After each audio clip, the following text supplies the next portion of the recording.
So that senile old puppet at the head of the United States used taxpayer dollars to do a Super Bowl ad. It's a ripoff. Talking about the producers are bad and groceries bad and how bullshit it is that his ice cream, he's getting less ice cream for the same amount of money. Shrinkflation.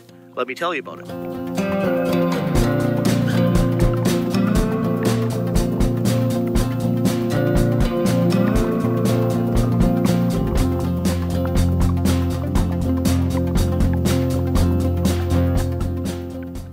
Now, once again, it's very important to get definitions correct when you're talking about words. So sometimes I'll have a slip, but the definition of inflation, what is this inflation? Okay, inflation is expansion of the currency supply. The only people that can create inflation, or the only entities, are government and central banks. Inflation can't come from anything else because nobody else other than them is allowed to counterfeit currency. Now, lots of talk about inflation has kind of bottomed and now it's ticking up again. But it's actually not inflation. Those are the consumer price index and the producer price indexes. Are they ticking up? Yes. Why? Because of previous inflation and current inflation. The consumer price and producer price indexes are not inflation. They are a consequence of inflation.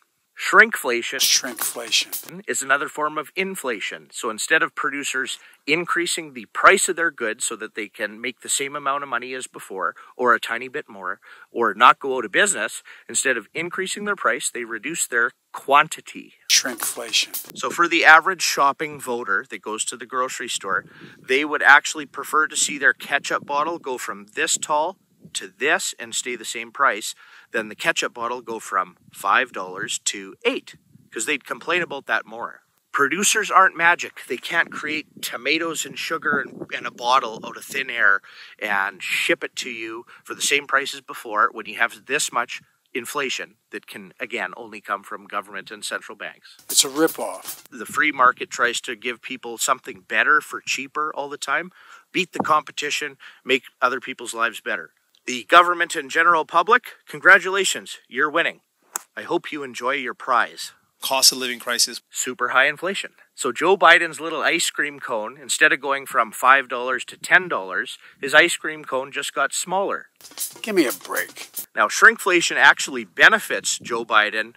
So inflation, or consumer price index, is significantly higher than what the government is recording. American public is tired of being played for suckers. Now, when inflation is created, so currency is counterfeited into thin air, again, only government and central banks can. I can't counterfeit money. I can't counterfeit currency. There's lots of lag effects. It takes a while for it to trickle down. So first it goes, because currency's debt goes into real estate, hyperinflates real estate, creates massive real estate bubbles. But over time, it trickles down to the producer at the factories or the farms or anybody producing something, and it trickles down to the end consumer product. It just takes a little while. As an ice cream lover, what makes me the most angry is that ice cream cartons have actually shrunk in size. The producer price indexes are still significantly higher than consumer price indexes, meaning producers haven't passed down the full cost of inflation down to the consumers yet, so you can expect even higher price things. We are actively losing money on core commodities, milk, vegetable oil, butter, certain cheeses, and all kinds of items in every day of the week. I know what's going to happen. So the average voter's feeling the inflation. Now they know about shrinkflation, thanks to Joe Biden. What do they call shrinkflation? Now they know they're watching, oh, it's a smaller product for a higher price. Or the quality's lower even. That's another thing. You can decrease the quantity, but you can also decrease the quality if the government inflation is too much to combat and you're going to lose all your customers. To avoid going out of business, you have to do that. Shrinkflation or reduce quality.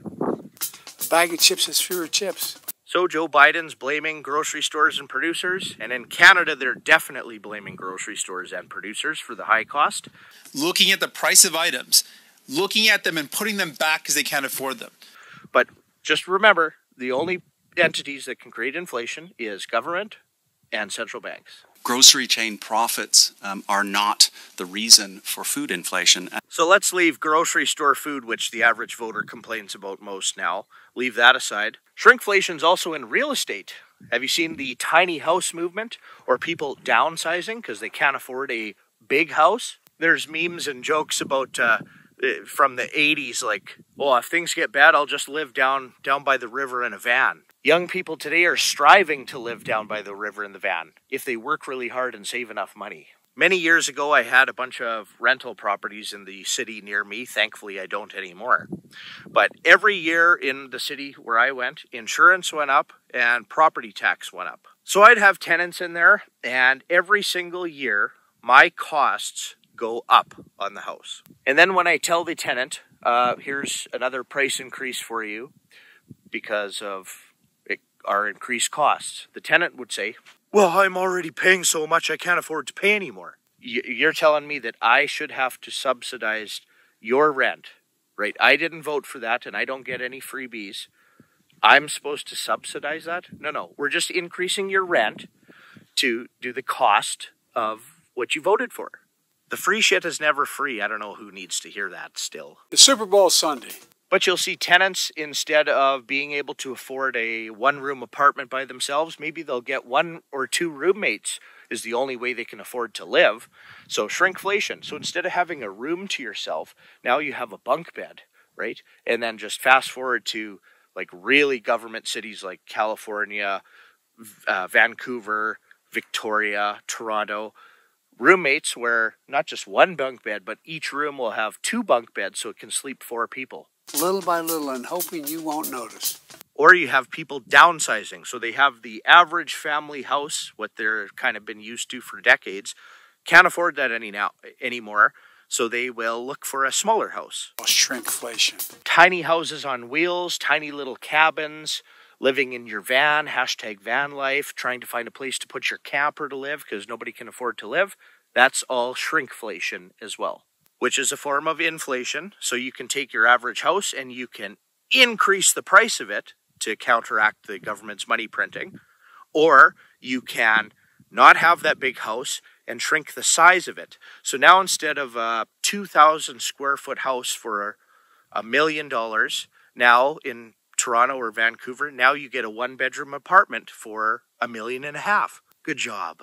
But let's get back to grocery and consumer products that people are complaining about now. 95% of Canadians are concerned about food prices. So here, I'll give you my personal example. So I'm not a fortune teller, but again, I'm not dumb.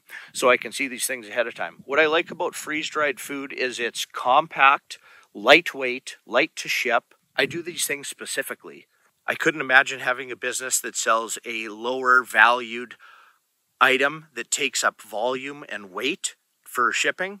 Those are going to go out of business. So if you want something that's low value, that weighs a little bit, or takes up a lot of space, like maybe a lamp or something, maybe invest in a lamp now because the price of shipping is going ridiculous. This year, both of our insurances that we need for businesses are up 20% each. The not-for-profit GS1 barcode license that businesses with a product need to have, like me, a 5% price increase notice. We just did a pre-sale on our smoothies at a reduced price, and then when our inventory was in, I shipped it out. So if a customer off our website didn't take advantage of the free shipping that we offered over the threshold and paid for shipping at our business discounted rate, and when I went to ship it, the cost of shipping went up even more, so I had to eat the price difference because of the inflation of the shipping cost. So prices increasing isn't just from inflation, it's also from regulation. They're creating government jobs, so it's turning in from fascism to communism in some ways, or just more fascism.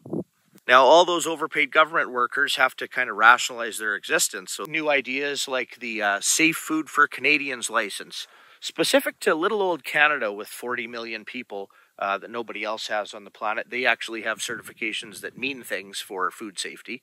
But we have to get that, and it's quite easy to get. All it is figure out their really complicated form, and then send them money, and then you get a certification. And of course, it does nothing for food safety or anything. We do that without mandation from government. The actual things that matter, like heavy metal tests, moisture tests, microbiological, and the main pesticide herbicide test.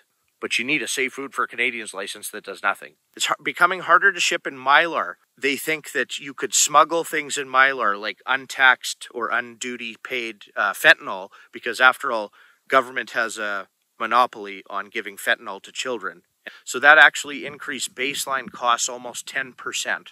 So we did our smoothies half the size. Yeah, I should have started with that. Our first smoothies were too big anyways. But now they're half the size, and we just did another little price increase for you. So get them while they're cheap, because they're going to get much more expensive. So there are stages to this. There is people thinking that they can vote for free stuff, and the government and central banks can print currency into thin air, and inflation won't be a problem. Then the inflation comes. It goes to real estate, to stock market, to some other silly things, mostly debt-based things.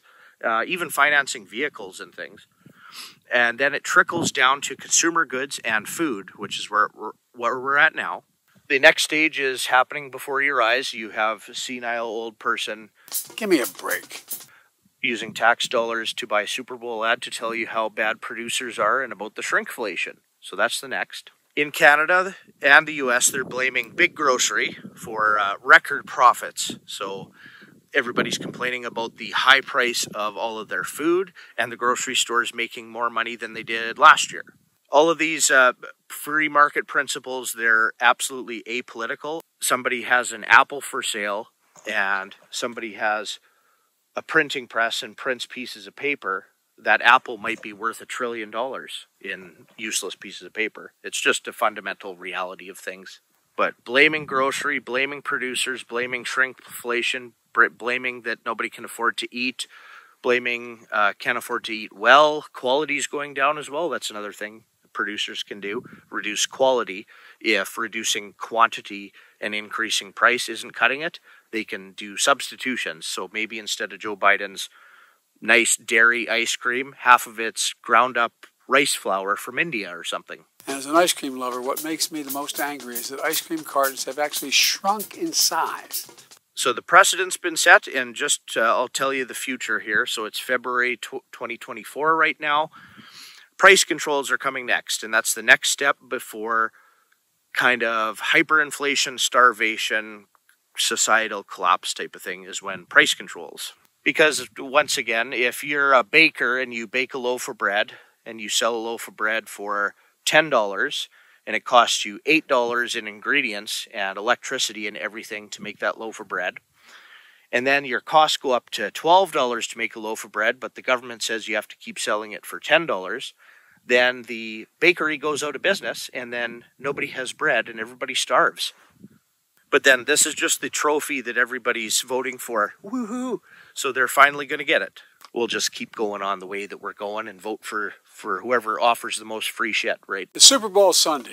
And solutions for protecting yourself. I mean, just another way to combat inflation is to buy things ahead of time that you're going to need in the future. So whether that's razors for shaving, underwear, socks, or go down to your absolute basics. Rice lasts 100 years, wheat berries last 100 years. Try to be as self-sufficient as possible. You need to become a producer, not necessarily to sell, like the fascism and stuff is so high, but to produce. You still have to produce if you want to consume. Soviet Russia, communist China, Venezuela.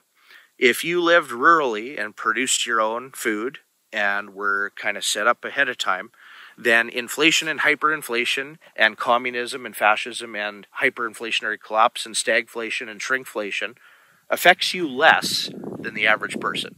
Canadians are experiencing the most unprecedented inflation in their lives. So thanks for watching, and we'll catch you next time. That ice cream cartons have actually shrunk in size. A bag of chips has fewer chips. Don't forget to like and subscribe, or if you think I'm out to lunch, hit that unsubscribe button like this. Hit it.